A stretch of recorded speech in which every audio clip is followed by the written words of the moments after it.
స్తోత్రం జీవాధిపతి పరిశుద్ధుడా నీ నామమునకు వెళ్ళాను వందనాలు ప్రభా. ఈ ప్రత్యేకమైన సమయంలో దేవా నాయన మీ పరిశుద్ధ లేఖన భాగాన్ని ధ్యానించడానికి నీ పరిశుద్ధాత్మ సహాయాన్ని మాకు దయచేపడం నీకు వందనాలు అయ్యా. నన్ను మీ పాదాలకు అప్పగించుకున్నాను కూడా నీకు స్తోత్రం నాయన. దేవా మీ బిడ్డలు వాక్యాన్ని వింటూ ఉండగా నా ప్రభా విశ్వాసము కలిగినట్లుగా సహాయం చేయమని ప్రార్థన చేస్తున్నప్పుడు నీకు వందనాలు. మహిమ ఘనత కీర్తి ప్రభావాలు మీరు పొందమని యేసు నామమున అడిగి వేడుకొనుచున్నాను పరమ తండ్రి, ఆమేన్. అందరికీ వందనాలండి. ఈరోజు మరో చిన్న వర్తమానంతో మీ మధ్యకు రావాలని నేను కోరుతున్నాను. ప్రభు సహాయం చేయాలని మీరందరూ కూడా నా కొరకు ప్రార్థించండి. మీ అందరి కొరకు నేను ప్రార్థన చేస్తూ ఉన్నాను. దయచేసి ప్రార్థన మానొద్దని ప్రభునందు మీకు మనవి చేస్తూ ఉన్నానండి. యెహోవా నా మొరలాలించెను, తన మహాదయను నన్ను గణించెను. యెహోవా నా మొరలాలించెను, తన మహాదయను నన్ను గణించెను.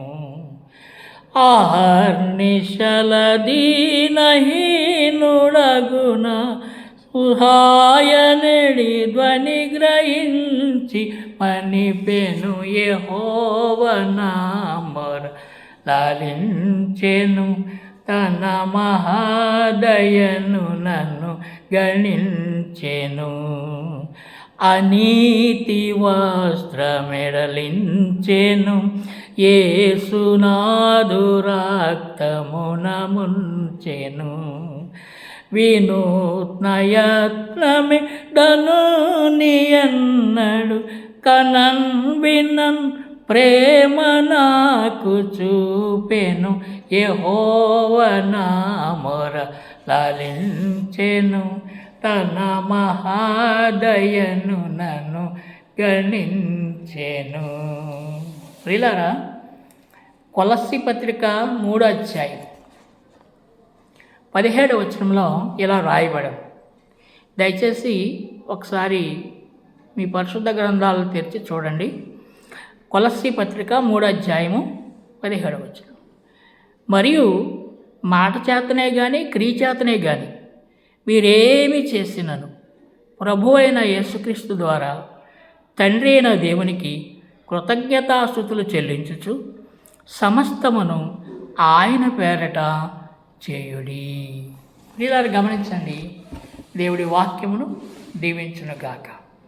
ప్రియులారు గమనించండి, మనం ఏం చేసినా సరే మాట చేతే కానివ్వండి, క్రియ చేతే కానివ్వండి, మాటలే కానివ్వండి, మన పనులే కానివ్వండి, యేసు ప్రభువారిని నమ్ముకున్నాం కనుక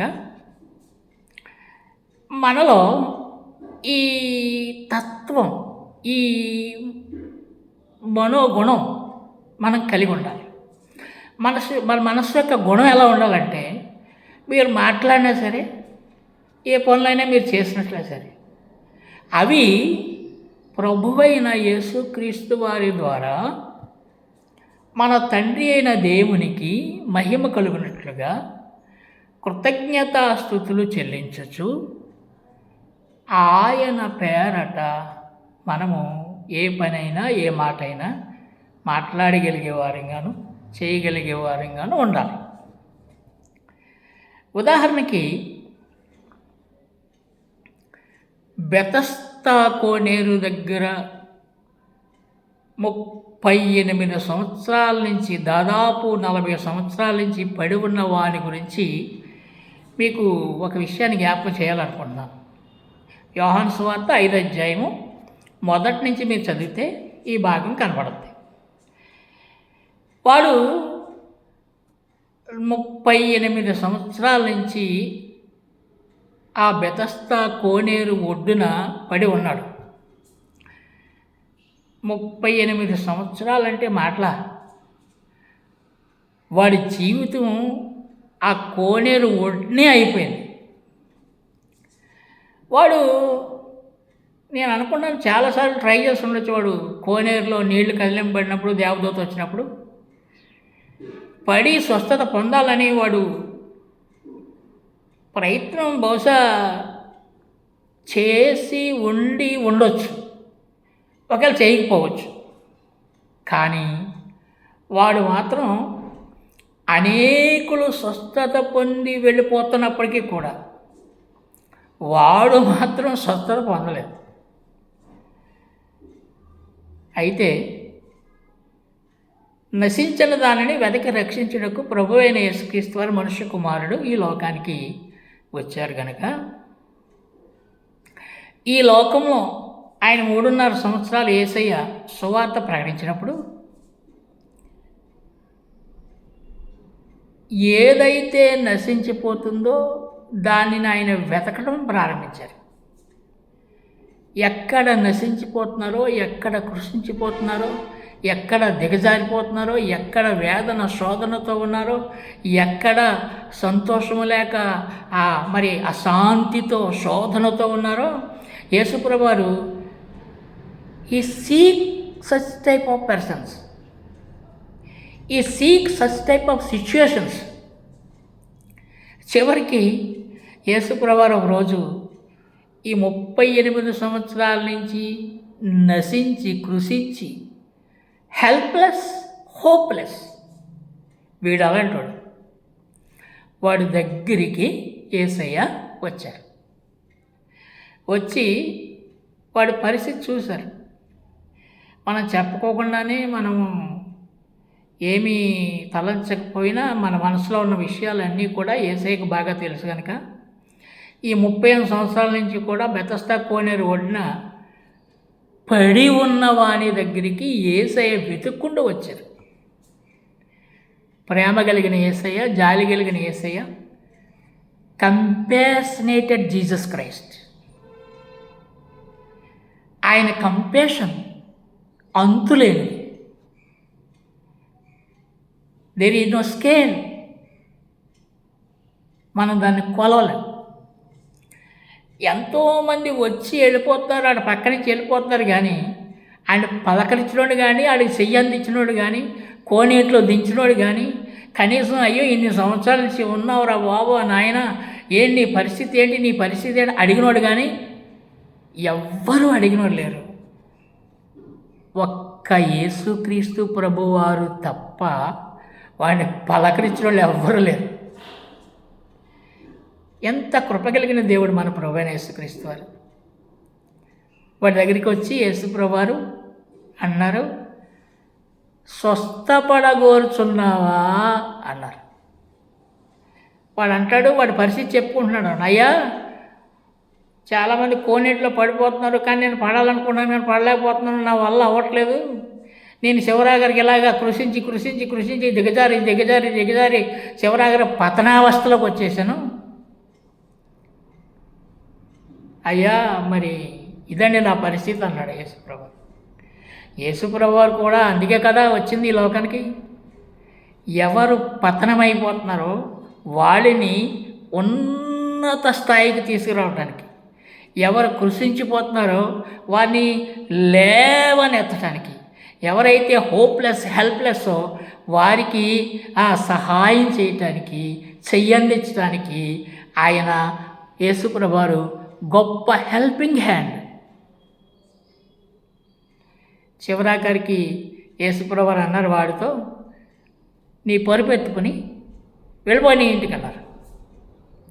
వాడు వెంటనే 38 సంవత్సరాల నుంచి లేవలేని వాడు దివ్యమైన యేసయ్య స్వరం మాట ఒక్కసారి లేవగలిగేటట్టుగా చేసి వాడు పరుపు ఎత్తుకొని వాడి ఇంటికి వెళ్ళిపోగలిగేటువంటి స్థాయిని దేవుడు అక్కడ కలుగా చేశాడు. అందరూ ఒకసారి హల్లెలూయా చెప్పండి.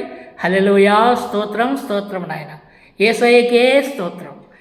అంత కృపగలిగిన దేవుడు అంత మేలు చేస్తే చివరాఖరికి ఆ రోజు శనివారం సబ్బాతు దినం, యూదులు ఏ పని చేయకూడదు ధర్మశాస్త్ర ప్రకారంగా. వాడిని ఆ శాస్త్రుల పరిచయాలు అడిగారు, ఎవరు నిన్ను స్వస్థపరిచింది ఈ శనివారం నాడు, అసలు మనము ఏ పని చేయకూడదు కదా అని.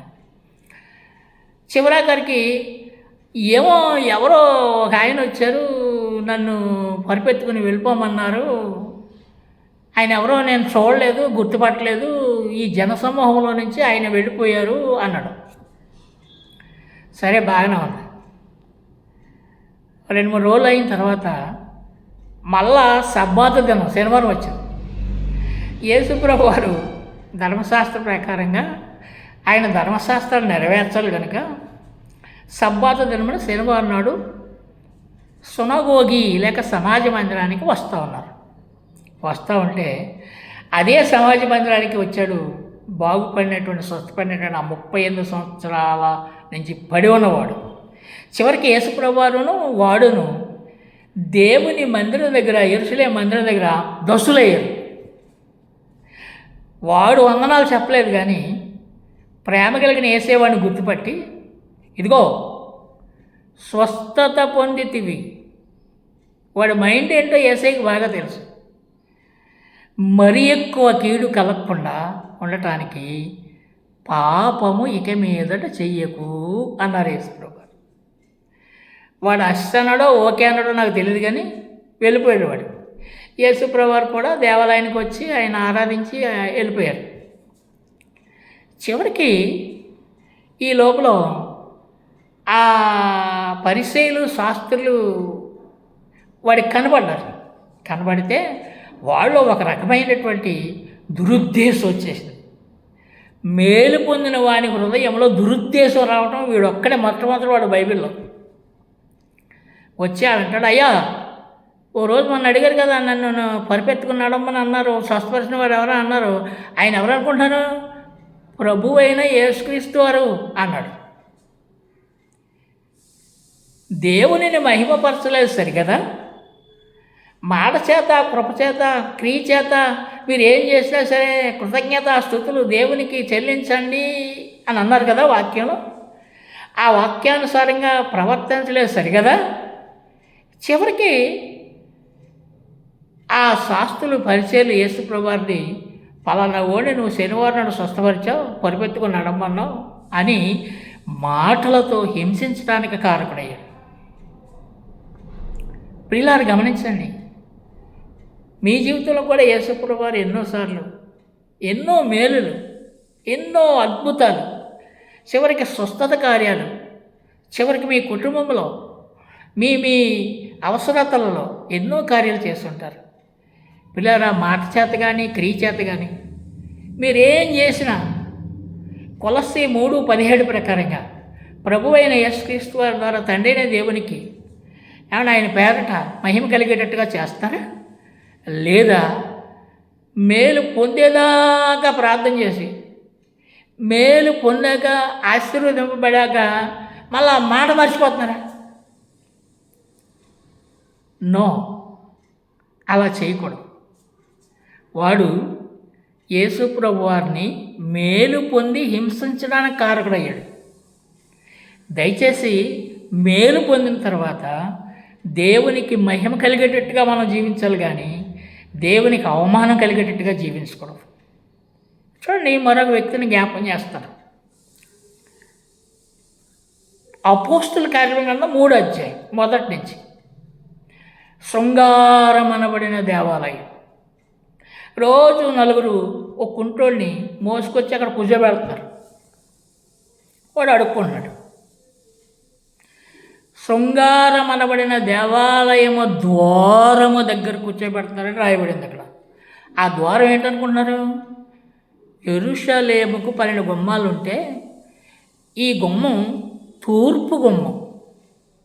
దీన్ని గోల్డెన్ గుమ్మం అంటారు, కరుణా గుమ్మం అంటారు, కృపా గుమ్మం అంటారు. ఈ గుమ్మము ఇంకా తెరవబడలేదు, మూయబడి ఉంది. మూయబడిన ద్వారము దగ్గర, కరుణా ద్వారం దగ్గర వీడు రోజు ఆ నలుగురు చేత మోయబడి కూర్చోబెట్టేవాడు. చివరికి పేతురు గారు యోహాను గారు రోజు దేవాలయానికి వెళ్తున్నారు. చివరికి వాడికి అలవాటు ఏంటంటే అడుక్కోవడం అలవాటు. చివరికి వాడు మైండ్ ఏం పని చేసింది, వీళ్ళ మంచి అంగీలు వేసుకొస్తున్నారు, వీళ్ళ దగ్గర మంచి బంగారం వెండి ఉంటుంది అని వాడు మైండ్ చూసి వాళ్ళ చేతుల వైపు చూస్తూ ఉన్నాడు. చివరికి పేతురు గారు అంటాడు, ఇదిగో వెండి బంగారాలు మా దగ్గర లేవు, we have no gold silver except Jesus అని ఆయన అన్నాడు. అన్నాక వాడు చేయి పట్టుకుని, కుడి చేయి పట్టుకుని, నజరేయుడైన యేసు నామములో లేచి నడువు అన్నారు. వాడు వెంటనే పాదాలు ఊని, కాళ్ళు ఊని, లేచి నడిచి గంతులేసి చివరికి పేతురు గారు యోహాను గారితో ఆ శృంగారవరమైన దేవాలయానికి వాళ్ళతో పాటు గొంతులేసుకుంటూ, స్తుతించుకుంటూ, మహిమపరుచుకుంటూ, కేకలు బొబ్బలు వేసుకుంటూ స్తోత్రం స్తోత్రం స్తోత్రం స్తోత్రం స్తోత్రం అనుకుంటూ వాళ్ళతో దేవాలయంలోనికి వెళ్ళిపోయాడు. అక్కడ ఉన్నవాళ్ళు ఆశ్చర్యపోయారు, ఇది రోజు కుంటోడు మందిరం దగ్గర కూర్చోబెట్టేవాడు కదా, ఈ కుంటోడు ఈడే కదా అని వాళ్ళు గుర్తుపట్టి, అయ్యో బాబోయ్ దేవుడు ఎంత గొప్పవాడు, యేసుప్రభువారు ఎంత కృప కలిగిన వాడు నాయన, అయ్యో బాబోయ్ వీడు స్వస్థత పొంది నడుస్తున్నాడా, పుట్టింది మొదలుకొని కుంటోడు కదా వీడు అని వాళ్ళందరూ విస్మయం ఉంది, ఆశ్చర్యపోయి దేవునికి స్తోత్రము చేశారు.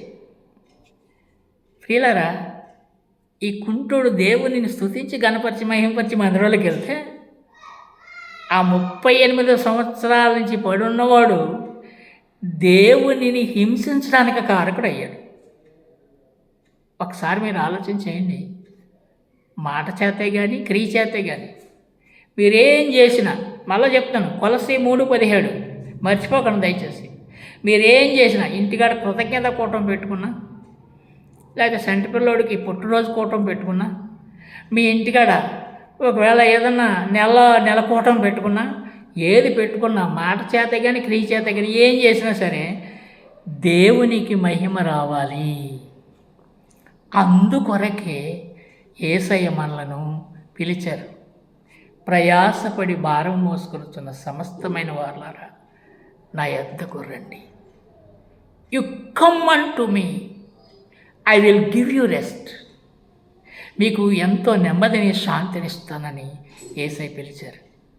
మేలు పొందిన తర్వాత దేవుని నామమునకు మహిమ వచ్చేటట్టుగా, దేవుడు మన యందు సంతోషించేటట్టుగా, ఆనందించేటట్టుగా మనము దేవునిని మహిమపరచాలి దేవుని బిడ్డలారా. అంతేగాని మేలు పొందిన తర్వాత మళ్ళీ పాత జీవితం జీవిస్తూ, మళ్ళీ లోకంలో కలిసిపోతూ, మళ్ళీ శరీరానుసారంగా బతుకుతూ, మళ్ళీ కష్టం వచ్చిందాకా యేసుప్రభు వారిని మళ్ళీ జ్ఞాపకం చేసుకోకుండా ఉండటం వలన యేసయ్య ఒక్కొక్కసారి యేసయ్యను మనం ఏం చేస్తున్నామంటే, ఆనాడు 2025 సంవత్సరాల క్రితం వాళ్ళు సిలువేసే మేకలతో, ఈవేళ మనం మన క్రియల ద్వారా సిలువేస్తాం. నో, అలా ఉండకూడదు. దయచేసి దేవుని బిడ్డలారా, మీరు ఎలా ఉన్నారో నేను అనుకుంటున్నాను, మీరు అందరూ కూడా మాట చేతే కానీ క్రియ చేతే కానీ యేసయ్య ద్వారా తండ్రి అయిన దేవునికి మహిమ తెస్తున్నారని నేను అనుకుంటూ, నేను మిమ్మల్ని పొగుడుతూ, యేసయ్యను గణపరుస్తూ, తండ్రి అయిన దేవుని మహిమపరుస్తూ ఈ వాక్యాన్ని ముగిస్తున్నానండి. దయచేసి కృతజ్ఞత కలిగి ఉండాలని మిమ్మల్ని బ్రతిమాలుకుంటున్నాను. నేను చిన్న ప్రార్థన చేస్తాను. ప్రేమ కలిగిన మా తండ్రి, వందనాలు ప్రభువా. ఈరోజు మరో చిన్న మాట మీ బిడ్డలతో పంచుకునే కృప దయచేశారు. వందనాలు దేవానికి స్తోత్రములు నాయన. విన్న వర్తమానం ధరని బిడ్డలు మిమ్మల్ని గణపరిచి విశ్వాసంలో బలపరచడానికి కృప దయచేయమని ఏ